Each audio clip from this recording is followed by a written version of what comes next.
आज हम fluid mechanics का लेक्चर नंबर 1 स्टार्ट करेंगे, जो कि है properties of fluids. Fluid, a fluid is defined as a substance that continuously deforms under an applied shear stress regardless of the magnitude of the applied stress।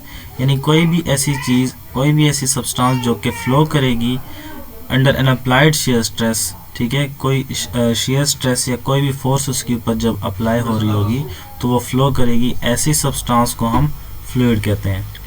It is a subset of the phases of matter and includes liquids, gases, plasmas and to some extent plastic solids।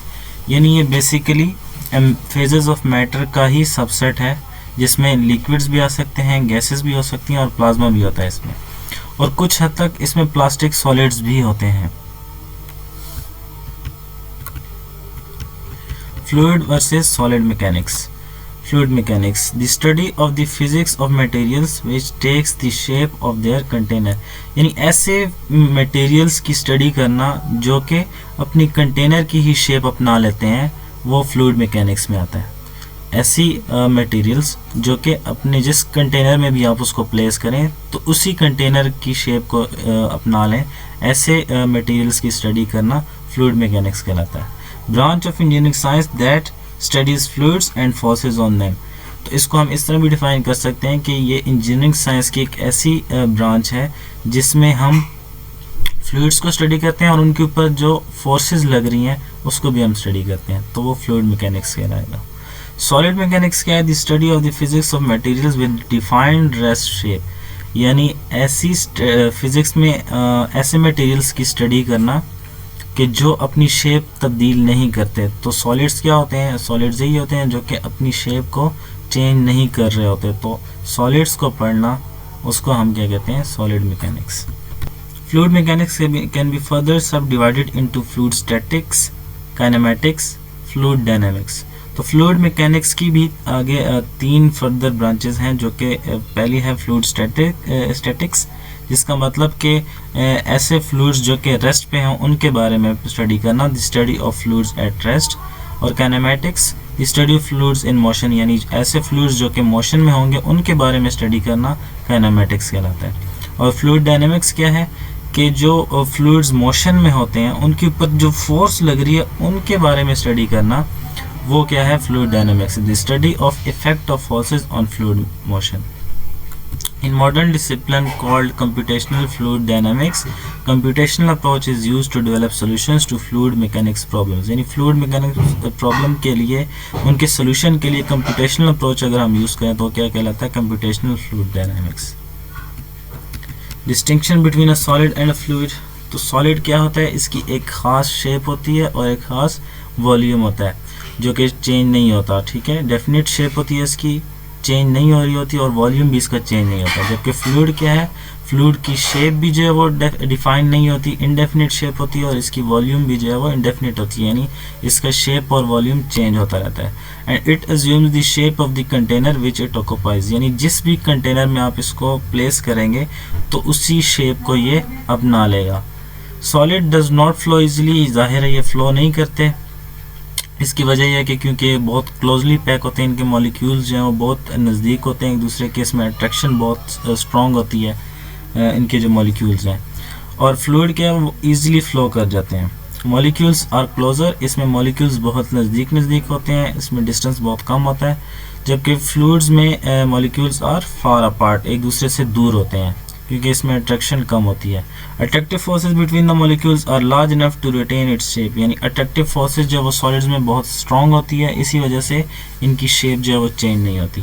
जबकि fluids में attractive forces between the molecules are smaller, attractive forces जो है वो कम होती हैं, इसी वजह से वो फ्लो करते हैं।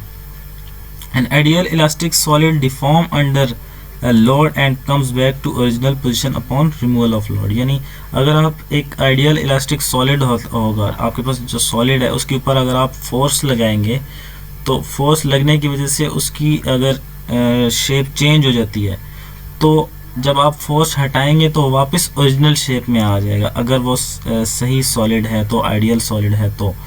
यानी अगर आप उसके ऊपर फोर्स लगाते हैं तो वो जब फोर्स हटाएंगे तो वापस अपनी ओरिजिनल शेप में जो है वो सॉलिड आ जाएगा। जबकि प्लास्टिक सॉलिड क्या होता है कि plastic solid does not comes back to original position upon removal of load, यानी अगर आप उसके ऊपर लोड लगाएंगे और फिर वो लोड हटा देते हैं तो वो अपनी ओरिजिनल पोजीशन में नहीं आता बल्कि अपनी शेप वो तब्दील कर लेगा। Means permanent deformation takes place, तो उसकी डिफॉर्मेशन जो है उसमें परमानेंट होगी, वापस अपनी ओरिजिनल पोजीशन में नहीं आएगा।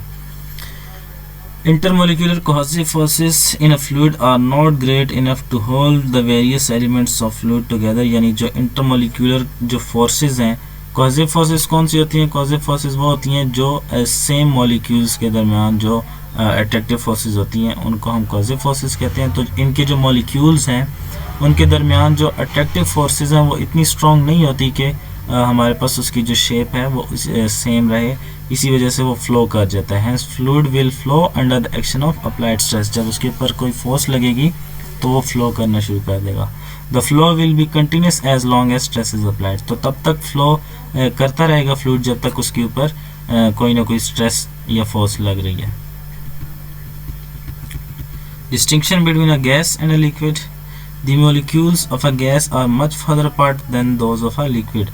तो मॉलिक्यूल्स क्या होते हैं गैस के, एक दूसरे से बहुत ज़्यादा दूर होते हैं as compare to liquid. A liquid is relatively incompressible, यानी इसके जो मॉलिक्यूल्स हैं कंपेरेबल टू गैस, इसके जो मॉलिक्यूल्स हैं वो करीब होते हैं और इसको हम ज़्यादा कंप्रेस नहीं कर सकते। इनकम्प्रेसिबल मतलब कि उसको हम अगर फोर्स लगाए तो ज़्यादा उसको करीब नहीं कर सकते क्योंकि वो पहले ही एक दूसरे के करीब होते हैं। Hence, a gas is very compressible and when all external pressure is removed, it tends to expand indefinitely.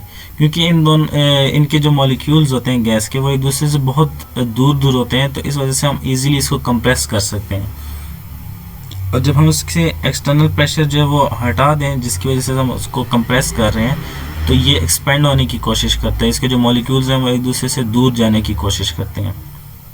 If all pressure except that of its own vapor pressure is removed, the cohesion between molecules holds them together. यानी कहता है कि अगर हम इसके ऊपर जो pressure हम लगा रहे हैं अगर उसको हम हटा दें सिवाय उसके अपने वेपर प्रेशर के, तो जो मॉलिक्यूल्स हैं उसमें इतनी कोहेजन होती है, इतनी उसमें अट्रैक्शन होती है कि उसकी जो है वो शेप उसी तरह की ही रहे। So that the liquid does not expand इंडेफिनिटली, तो लिक्विड्स क्या हैं ज़्यादा एक्सपेंड नहीं करते जिस तरह के गैस एक्सपेंड करते हैं। A gas is therefore in equilibrium only when it is completely enclosed, तो गैस जो है वो इक्विलिब्रियम में तब ही रहता है जब उसको हमने कम्प्लीटली जो इंक्लोज्ड किया होता है, यानी उसको कोई रास्ता नहीं मिल रहा होता बाहर जाने के लिए कंटेनर से। तो अगर कंटेनर जो है वो आपका फुली तौर पे इंक्लोज्ड है, बंद है, तभी गैस उसमें रहेगी, अदरवाइज वो लीक आउट हो जाएगी।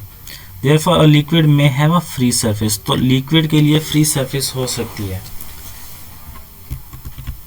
यानी उसको पूरी तरह से इंक्लोज करने की ज़रूरत हमें नहीं पड़ती।